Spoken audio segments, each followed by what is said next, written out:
आज के वीडियो का टॉपिक भी आपकी ऐसी प्रॉब्लम का सलूशन है जो आप ज़्यादातर फेस करते रहते हैं। वो ये कि जब भी आप पढ़ने बैठते हैं तो थोड़ी ही देर में आपको नींद आने लगती है।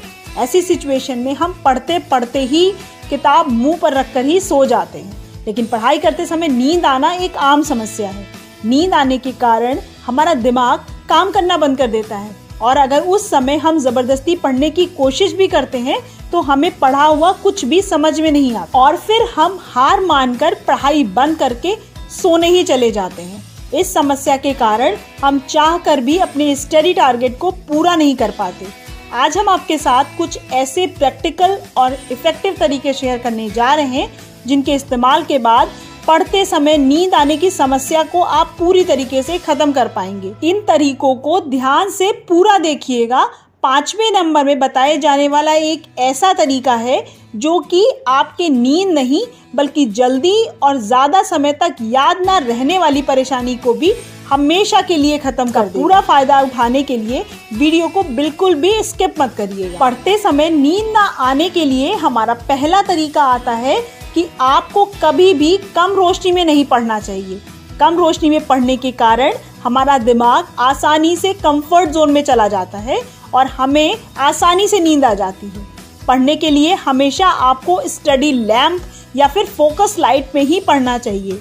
ये आपके पढ़ते समय नींद ना आने की समस्या से छुटकारा दिलाएगा। हमारा दूसरा तरीका आता है पढ़ाई करते समय सही जगह का चुनाव करना। अक्सर देखा गया है कि लोग पढ़ते समय वो कहाँ पढ़ रहे हैं इस पर बिल्कुल भी ध्यान नहीं देते। कभी वो बेड पर लेट कर पढ़ते हैं तो कभी सोफे पे लेट कर पढ़ते हैं। ये तरीका आपके आलस और नींद आने का कारण बनता है। इसीलिए पढ़ाई करते समय हमेशा कुर्सी पर सही ढंग से पीठ सीधी कर ही बैठ कर पढ़ना चाहिए। आपको हाथ में लेकर पढ़ना चाहिए, इसको गोद में रखकर नहीं पढ़ना चाहिए। हमारा तीसरा तरीका आता है पढ़ाई करने से पहले ज़्यादा खाना खाने से बचें। हम अक्सर ये फील करते हैं कि भर पेट खाने के बाद शरीर में भारीपन और सुस्ती लगने लगती है जो कि नींद आने का भी कारण बनती है। इसलिए एक बार में भर पेट खाने से अच्छा है कि थोड़े थोड़े टाइम के बाद 2 से 3 बार खाएं, जिससे आपके शरीर में भारीपन नहीं आता जो कि आपके नींद आने का कारण बनता है। हमारा चौथा तरीका आता है अपने सोने जागने के रूटीन को ठीक करना। कई बार देखा गया है कि प्रॉपर 6 से 7 घंटे की नींद पूरी ना होने के कारण भी आपको जल्दी नींद आने लगती है। इसीलिए आपको रात में कम से कम 7 घंटे की नींद ज़रूर पूरी करनी है। आप पढ़ने के लिए जल्दी सुबह का टाइम रख सकते हैं।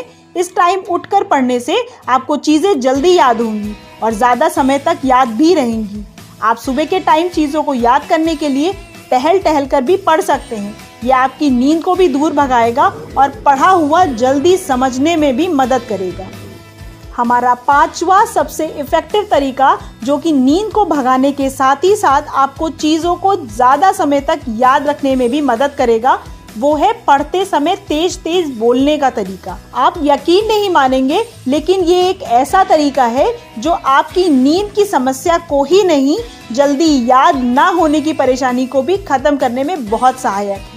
जब आप चीज़ों को ज़ोर से बोलकर पढ़ते हैं तो उस समय हमारा माइंड उस चीज़ को ध्यान से सुन रहा होता है और उसका ध्यान नींद और डिस्ट्रैक्शन जैसी चीज़ों पर नहीं जाता। आप अपनी पढ़ाई के टारगेट को आसानी से पूरा भी कर सकते हैं और नींद आने की समस्या को भी खत्म कर सकते हैं। आपने इसमें से कौन सा तरीका अपनी पढ़ाई करते समय नींद ना आने के लिए अपनाया है, ये हमें कमेंट करके ज़रूर बताइएगा। हमें आपके कमेंट्स का इंतज़ार रहेगा और अगर अभी तक आपने हमारे चैनल को सब्सक्राइब नहीं किया है तो प्लीज़ इसे जल्दी से सब्सक्राइब करें क्योंकि हम लाइफ के एक्सपीरियंस से रिलेटेड ऐसे ही वीडियोस लाते रहते हैं।